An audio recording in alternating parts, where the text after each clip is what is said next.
When it comes to the stadium and the fan base, Spurs are one of the poshest clubs in England, but the team is anything but. The teams have managed to consistently let their fans down in the past 2 decades. They've flattered to deceive, and the current regime is walking on the same line. Ange Postecoglou had a brilliant start to his Spurs career last year. It looked like he was the one to finally deliver on the big promise. But alas, Spurs unravelled quickly after Maddison got injured and inconsistency crept in.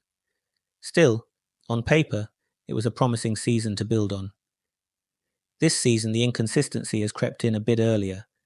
Just like the seasons that preceded Mauricio Pochettino, Spurs have been too flamboyant for their own good.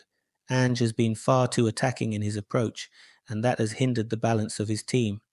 They look smooth going forward, but look shaky when trying to hold the defensive shape. The Arsenal game, and especially the Brighton game, has shown that. Spurs have looked good going forward and looked equally bad at defending. That is because of Ange using two number 10s and just one number 6 in his formation. Bentancur has no one to share the workload when Spurs are getting countered, and he is being dragged out of position time and again because Maddison and Kulusevski aren't quick enough to get back and plug the holes. If you look back, even during their 5 game win streak, Spurs were lucky to get the wins against Coventry and Qarabag because both teams were wasteful with their chances. Ange hasn't been able to bring balance to his team, and going forward, it looks like he will continue with the same setup.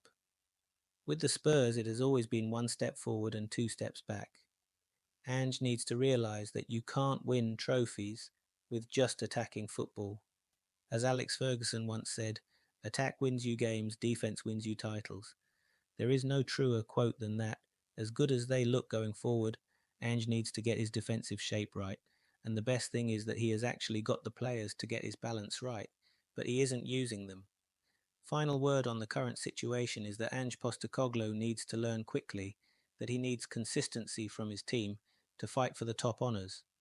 If not, then it won't take much time before pressure starts cranking up on the Australian.